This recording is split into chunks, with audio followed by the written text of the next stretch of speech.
नमस्कार। हरिभूमि टीवी के खास प्रोग्राम 8 PM में एक बार फिर आपका स्वागत है। आज हम चर्चा करेंगे आम आदमी पार्टी और कांग्रेस के बीच गठजोड़ की। लंबे इंतजार के बाद आखिरकार वो समय आ ही गया जब दोनों दलों ने अपने अपने स्तर पर ऐलान कर दिया कि वे हरियाणा, गोवा, दिल्ली और गुजरात में मिलकर चुनाव लड़ेंगे। इस घोषणा के साथ यह भी साफ हो गया कि कौन किस सीट पर चुनाव लड़ रहा है। कांग्रेस ने आम आदमी पार्टी को हरियाणा में केवल एक कुरुक्षेत्र सीट दी है। लंबे संघर्ष और लंबी जदोजहद के बाद लगातार यह सामने आ रहा था कि आम आदमी पार्टी फरीदाबाद और गुड़गांव से चुनाव लड़ना चाहती है, लेकिन कांग्रेस उस पर अड़ी रही। अंततः आज उन्होंने कुरुक्षेत्र सीट आम आदमी पार्टी को दे दी है। अब देखना यह है कि दोनों पार्टियां एक दूसरे की तरफ वोट शेयर कैसे कर पाती हैं। क्या आम आदमी पार्टी कांग्रेस को वोट दिलवा पाती है? क्या कुरुक्षेत्र में कांग्रेस आम आदमी पार्टी को अपना वोट बैंक ट्रांसफर कर सकती है?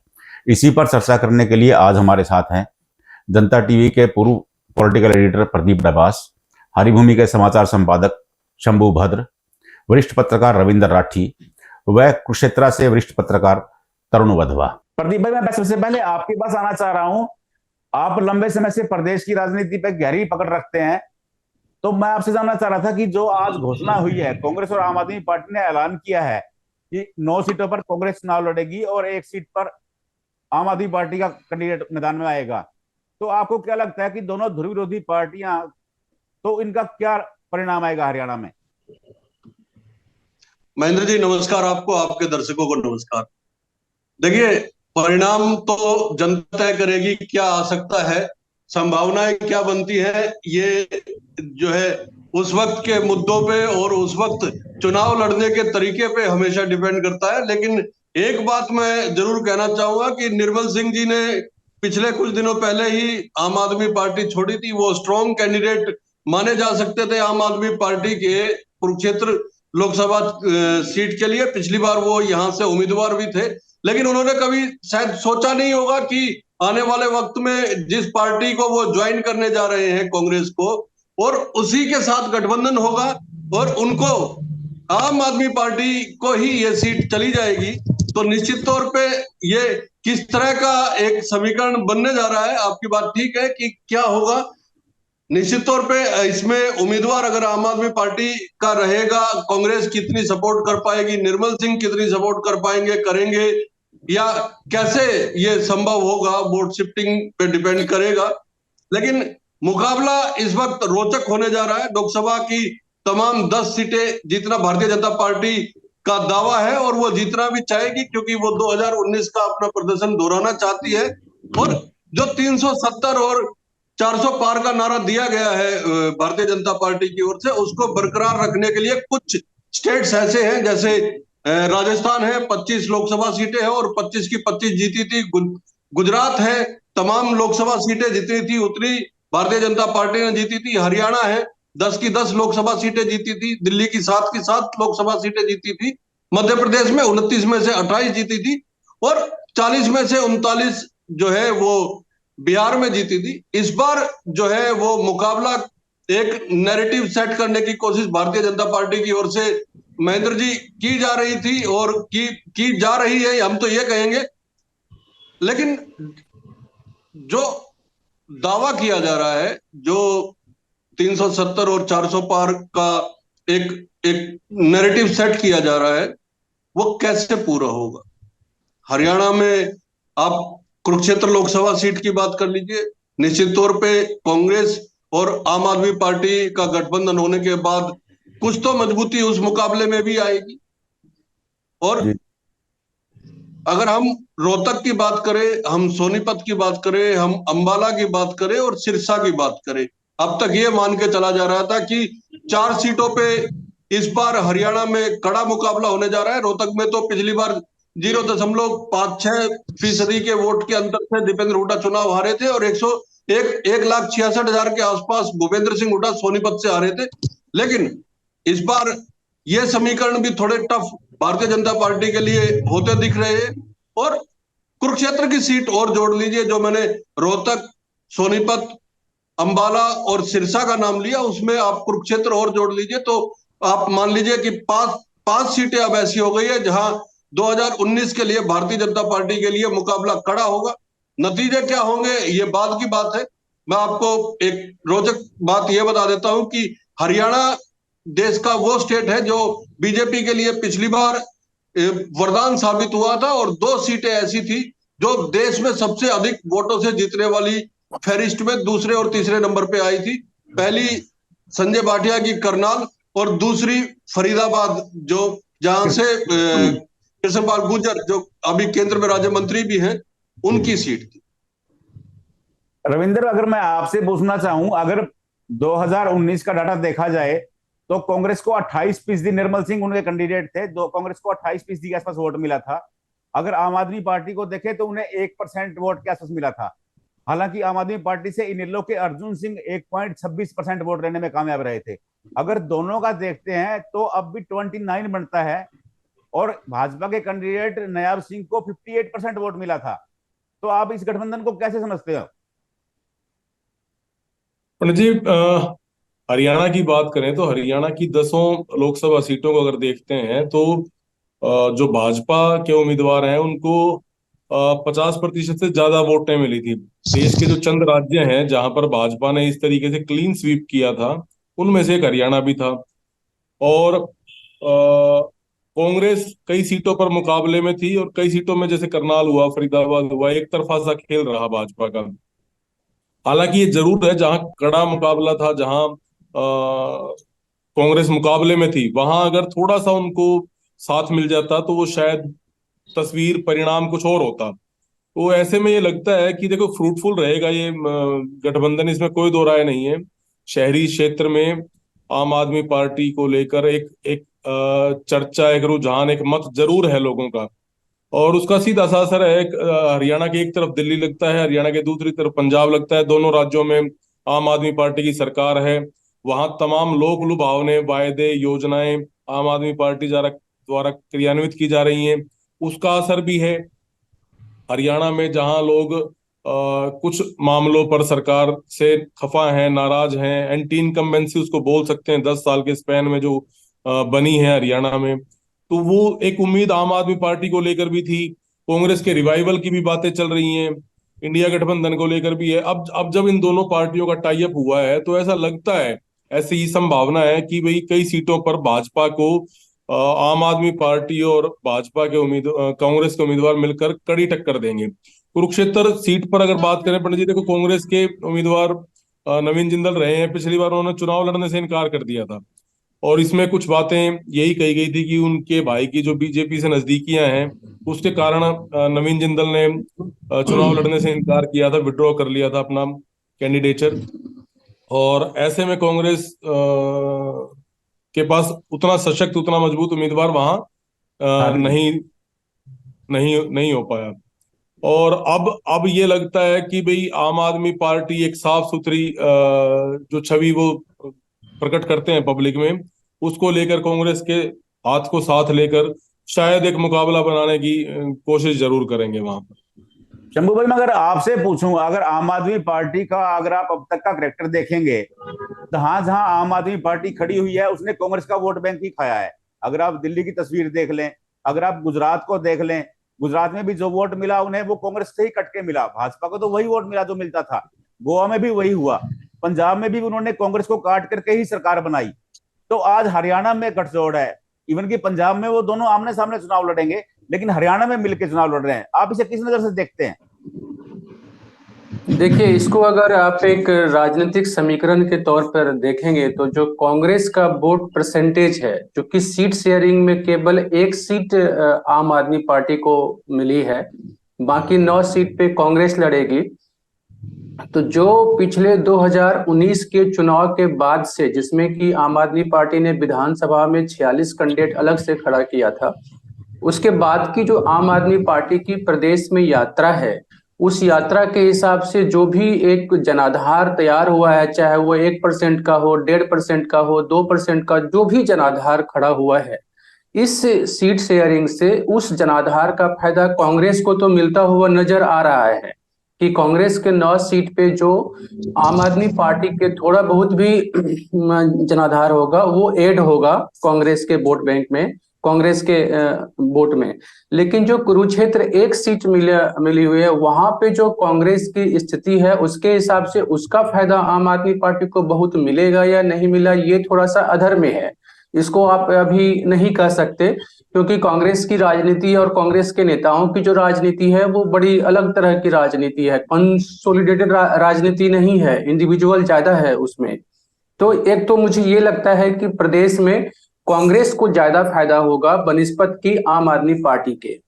और हरियाणा में जो आम आदमी पार्टी अपने से कोशिश कर रही थी कि हम अलग से जनाधार बनाएं और कांग्रेस को रिप्लेस करके हम अपनी पार्टी को मजबूत करें, तो ये जो उसकी तैयारी थी उसको ब्रेक लग गया है इस गठबंधन के बाद से, कि आम आदमी पार्टी का जो इंडिपेंडेंट प्रदेश में एक पार्टी के तौर पे खुद को एस्टैब्लिश करने की जो उसकी रणनीति थी, वो रणनीति अभी रुक जाएगी। क्योंकि लोकसभा में गठबंधन हुआ है तो स्वाभाविक है कि आगे विधानसभा में भी गठबंधन होगा और सीट शेयरिंग होगी।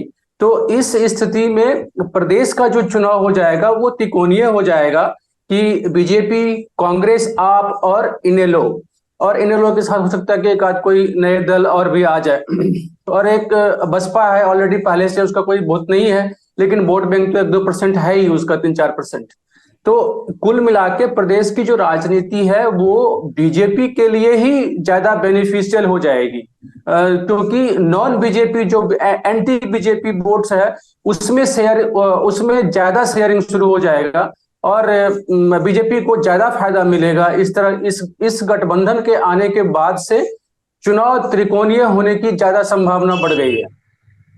तरुण, मैं आपसे पूछना चाह रहा हूं, क्या आम आदमी पार्टी के पास कुरुक्षेत्र में ऐसा कोई उम्मीदवार है, कोई ऐसा चेहरा है जो भाजपा से मुकाबला कर सके? नायाब सैनी वहां से कैंडिडेट थे, पिछली बार उन्होंने सीट निकाली, तो इस बार भी माना जा रहा है कि नायाब सैनी, क्योंकि उनके प्रदेश अध्यक्ष हैं वो चुनाव मैदान में आएंगे, तो आम आदमी पार्टी की चेहरे से कौन आ सकता है? आम आदमी पार्टी से देखो जी, यहाँ से लोकल तो कोई चेहरा है नहीं जी। कोई बड़ा चेहरा ही होगा जो बाहर से आएगा, जो प्रदेश लेवल का या नेशनल लेवल का, जो यहाँ इस सीट पे आएगा आम आदमी पार्टी का। लोकल यहाँ कोई खास चेहरा नहीं है। और जो गठबंधन की बात है, आप कांग्रेस का, इसमें बीजेपी को दुविधा होगी थोड़ी। अब यहाँ मुकाबला ये दिलचस्प हो जाएगा इससे, क्योंकि पिछले 2019 के इलेक्शन की बात की जाए तो कांग्रेस को लगभग 3 लाख वोटें मिली थी और नायब सैनी जी को लगभग 7 लाख के आसपास। यहाँ टोटल वोटें 12 लाख के आसपास है जी। तो इससे गठबंधन से कांग्रेस को डेफिनेटली फायदा होगा। प्रदीप, आपको लगता है कि आम आदमी फायदे में रही, आम आदमी पार्टी, या घाटे में? क्योंकि वो 2 सीटें मांग रहे थे, फरीदाबाद और गुड़गांव की, क्योंकि वो दिल्ली से सटी हुई हैं। उनको लगता था कि उनके लिए ये आसान सीटें होंगी, लेकिन कांग्रेस पार्टी ने उन्हें कुरुक्षेत्र की सीट दी है। तो कांग्रेस फायदे में है या आम आदमी पार्टी फायदे में है?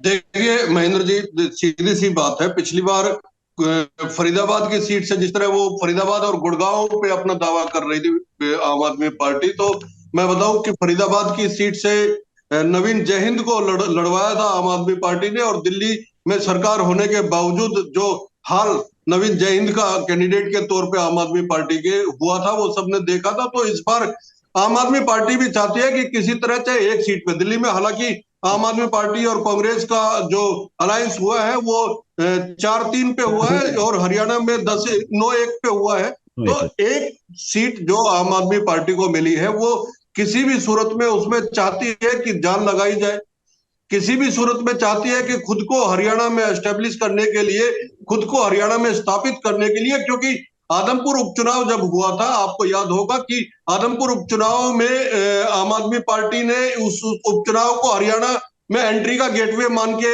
काम किया था और उस कैंडिडेट पे दाव लगाया था जिसकी जीत की उम्मीद, क्योंकि वो कैंडिडेट खुद अपने उसमें जब उसने पिछला इलेक्शन लड़ा था तो 15,000 के आसपास वोट लिए थे। पंजाब का, हरियाणा का हर नेता उस इलेक्शन में आम आदमी पार्टी की ओर से शामिल था, पार्टी के प्रचार में लगा हुआ था, लेकिन वहां पे सफल नहीं हो पाई थी। तो आम आदमी पार्टी के लिए यह निश्चित तौर पे बेहद जरूरी है कि अगर कांग्रेस के साथ सीट शेयरिंग का फार्मूला बना है और कुरुक्षेत्र की सीट उन्हें मिली है, तो इस कुरुक्षेत्र की सीट को वो जीतकर किसी तरह हरियाणा में अपना एक गेटवे बनाए और हरियाणा की राजनीति में खुद को स्थापित करने के लिए हरियाणा की राजनीति में अगर एक सांसद भी आम आदमी पार्टी का बनता है, क्योंकि अभी तक पार्षदों तक ये पार्टी शामिल है, और 1, 2 या 5 विधायक वो आने वाले विधानसभा चुनाव में लेके आती है, तो पार्टी कहीं ना कहीं खुद को स्थापित कर पाएगी। यही वजह है कि इस बार जान लगाई जाएगी और कांग्रेस भी चाहेगी कि किसी भी सूरत में जितनी ज्यादा से ज्यादा सीटें हो सके उसमें भारतीय जनता पार्टी को दूर रखा जाए। इसीलिए मैंने, क्योंकि आज चर्चा कुरुक्षेत्र सीट को लेकर थी, आम आदमी पार्टी के अस्तित्व को लेकर थी, उसके बावजूद मैंने जिस तरह से रोहतक या सोनीपत या अंबाला या सिरसा का जिक्र और जोड़ा है इसमें, इसलिए जोड़ा क्योंकि दोनों ही पार्टियां चाहती है कि अपने आप को फिर से जो प्रदर्शन 2019 के चुनाव में हुआ था वो ना दोहराया जा सके, या उसको दोहराने से भारतीय जनता पार्टी को रोका जाए। तो इसके लिए ताकत लगाई जाएगी। कैंडिडेट आम आदमी पार्टी के लिए निश्चित तौर पे एक बड़ा सवाल है। पार्टी किसी भी सूरत में चाहेगी कि किसी ऐसे आदमी को लेके आया जाए, जिस तरह से बताया गया कि लोकल चेहरा तो कोई ऐसा है नहीं जहां जिसको मैदान में उतारा जा सके। तो निश्चित तौर पे पार्टी के प्रदेश अध्यक्ष सुशील गुप्ता कह सकते हैं, क्योंकि नायब सैनी प्रदेश अध्यक्ष है, और प्रदेश अध्यक्ष के सामने अगर प्रदेश अध्यक्ष को लड़वाया जाएगा तो मुकाबला महेंद्र जी थोड़ा और रोचक हो सकता है। ये हम मान के चल सकते हैं, एज्यूम कर सकते हैं। कैंडिडेट कौन होगा ये तो पार्टी तय करेगी, या ये भी हो सकता है कि आम आदमी पार्टी और कांग्रेस मिलके भी तय करे। एक बार तरुण से पूछ लेते हैं इसी मुद्दे पे। तरुण कुरुक्षेत्र में रहते हैं, कुरुक्षेत्र की राजनीति पे गहरी नजर रखते हैं। तरुण, आपको क्या लगता है कि अगर सुशील गुप्ता आते हैं तो नायब सैनी सुशील गुप्ता में कांटे का मुकाबला हो सकता है, या मुकाबले वाली बात बिल्कुल है? बिल्कुल मुकाबला बिल्कुल दिलचस्प होगा यहाँ पे, बिल्कुल रोचक स्थिति बन जाएगी। बिल्कुल सुशील गुप्ता प्रदेश अध्यक्ष के या सामने फिर प्रदेश अध्यक्ष आएगा। नहीं, आप इसलिए क्या केवल इसलिए कह रहे हैं कि नवीन जिंदल वहां कैंडिडेट थे, वो महाजन बिरादरी से आते थे, सुशील गुप्ता महाजन बिरादरी से है तो मुकाबला होगा, या फिर वहां आधार है ऐसा? बिल्कुल आधार है। देखो, प्रदेश अध्यक्ष है वो, उनका भी एक पैठ है, और कांग्रेस के भी बहुत वर्कर हैं, कांग्रेस का भी अच्छी पैठ है। उस मुकाबले से मुकाबला बहुत दिलचस्प होगा यहाँ पे, इसमें कोई दो राय नहीं है। शंभू भाई, मैं आपसे बस आगे समाप्त करना चाहूंगा। आपको क्या लगता है कि फायदे में कौन, कांग्रेस या आप? मुझे तो दिख रहा है कि कांग्रेस पार्टी को ज्यादा फायदा होने वाला है, क्योंकि आम आदमी पार्टी के जो भी कार्यकर्ता है उनकी या वोटर्स हैं, उनकी मजबूरी है कि वो कांग्रेस के कैंडिडेट को वोट देने के लिए मजबूर होंगे। और जो वर्किंग क्लास में जो आम आदमी पार्टी के थोड़ा बहुत जनाधार है, नीचा तबका है, उसमें आर्थिक रूप से बोल रहा हूँ, आर्थिक रूप से जो नीचे हमारे लोग हैं, उनमें आम आदमी पार्टी का ठीक ठाक एक आधार बना हुआ है, अभी बना है, थोड़ा थोड़ा उभर रहा है। तो उस हिसाब से देखेंगे तो कांग्रेस को ज्यादा फायदा होने वाला है। और कुरुक्षेत्र की जो राजनीति है उस पे सभी वक्ताओं ने बात की है कि वहां पे क्या हो सकता है। एक बात है कि सुशील गुप्ता की जो है भूपेंद्र सिंह हुड्डा से काफी नजदीकी है। जो गैर पार्टी के हिसाब से देखें कि पार्टी में ना हो तो व्यक्तिगत तौर पे उनकी अच्छी दोस्ती है। तो अगर सुशील गुप्ता पर आम आदमी पार्टी आजमाती है, मतलब दांव, तो हो सकता है कि कांग्रेस सपोर्ट करे, हुड्डा सपोर्ट करें उनको। लेकिन कांग्रेस के जो लोकल कार्यकर्ता है वो, और प्लस जैसा कि प्रदीप जी कह रहे थे कि निर्मल सिंह कितना सपोर्ट करेंगे वहां के कैंडिडेट को, ये सारे चीजें उस पर गौर कर, मतलब आने वाले वक्त में पता लगेगा। और अभी के हिसाब से कांग्रेस ज्यादा बेनिफिशियल रहेगी। आम आदमी पार्टी को जो जनाधार की बात है, वो जनाधार की प्रक्रिया उसकी वही सोच के उसने गठबंधन किया होगा कि हम अपनी एक बेस बनाएं, लेकिन गठबंधन में रह करके पार्टी का इंडिविजुअल वोट बहुत नहीं बनता है, जो कि कांग्रेस की जो स्थिति है राष्ट्रीय स्तर पर अगर आप देखें, प्रदेश के स्तर पर आप देखें, तो पार्टी के तौर पे बहुत मजबूत स्थिति नहीं है। केवल जाट लैंड को छोड़ दीजिए आप, तो बाकी जगह कांग्रेस का मजबूत जनाधार भी प्रदेश में नहीं है। तो उस हिसाब से अगर आप देखेंगे तो कांग्रेस और के साथ आम आदमी पार्टी के आने से आम आदमी पार्टी की जो इंडिविजुअल दिल्ली में छवि है या पंजाब में छवि है वो डेवलप नहीं हो पाएगा, हरियाणा में छवि डेवलप नहीं हो पाएगी उस तरह की। तो ये सब सिनारियो है, चीजें हैं, आने वाले वक्त में सारी चीजों पे पता लगेगा कि क्या हो रहा है, आम आदमी पार्टी कितना फायदा हुआ, नुकसान हुआ। और ये लोकसभा चुनाव पर निर्भर करेगा कि आगे विधानसभा चुनाव में क्या होने वाला है, क्या कांग्रेस आपका गठबंधन रहेगा या नहीं रहेगा, इस पे भी लोकसभा चुनाव के नतीजे। और इस वक्त आप जान लीजिए कि लोकसभा चुनाव के लेवल पे बीजेपी से अच्छी तैयारी, बीजेपी से अच्छा चेहरा पूरे मतलब कांग्रेस या कांग्रेसी गठबंधन के साथ वो नहीं है, और बीजेपी अभी लीड कर रही है कम से कम लोकसभा चुनाव के लिए, जो मेरा आकलन है। पंडित जी, मैं एक बात मतलब, अगर आम आदमी पार्टी इस चुनाव को रोचक बनाना चाहती है, कुरुक्षेत्र के महासंग्राम को दिलचस्प बनाना चाहती है, तो जैसे आपको भी पता है कि स्वर्गीय जो प्रधानमंत्री रहे हैं लाल बहादुर शास्त्री, उनके पुत्र ने अनिल शास्त्री ने यहाँ से चुनाव लड़ने के लिए कांग्रेस से इच्छा जताई है। जी जी। अगर आम आदमी पार्टी उन्हें उम्मीदवार बनाती है, उनसे साफ छवि, उनके पिता की जो लेगेसी है उसका कोई मुकाबला नहीं हो सकता हिंदुस्तान में। आम आदमी पार्टी जो बड़ी आज तक क्या रहा है, आम आदमी पार्टी पर एक आक्षेप लगा है कि इन्होंने साहूकारों को टिकट दिए हैं, जैसे चाहे राघव चड्ढा हो, चाहे सुशील गुप्ता हो, कुमार विश्वास ने इस तरह के एलिगेशन लगाए थे। मेरा ये मानना है कि अगर अगर आम आदमी पार्टी अनिल शास्त्री जैसे साफ छवि के व्यक्ति को, लाल बहादुर शास्त्री जो एक ब्रांड है अपने आप में देश में सादगी और ईमानदारी के, तो वो एक अच्छा फार्मूला हो सकता है। और एक बात मैं और कहना चाहूंगा, इस गठबंधन के साथ जो विपक्ष के वोट बढ़ते थे, मुझे ऐसा लगता है कि वो अब एक विपक्ष और सत्ता पक्ष आमने सामने का मुकाबला बन सकता है, ऐसा मुझे लगता है, हरियाणा में तो कम से कम। अगर कुरुक्षेत्र लोकसभा सीट के इतिहास को देखेंगे तो 1917 में पहली बार कुरुक्षेत्र लोकसभा सीट बनी। यहां 4 बार कांग्रेस, 2 बार इनेलो, 3 बार जनता दल, 1 बार हवीपा व 2 बार भारतीय जनता पार्टी के उम्मीदवार जीत का परचम लहरा चुके हैं। अब कांग्रेस और आम आदमी में गठबंधन होने के बाद यह तो तय है कि गठबंधन का उम्मीदवार चाहे सुशील गुप्ता हो, चाहे शास्त्री हो या कोई और हो, उनका सीधा मुकाबला भाजपा के उम्मीदवार से होगा। परिणाम क्या होगा यह तो अभी भविष्य के गर्भ में है, लेकिन एक बात तय हो गई है कि कांग्रेस और आम आदमी पार्टी के गठजोड़ से मुकाबला कड़ा होने वाला है। नमस्कार।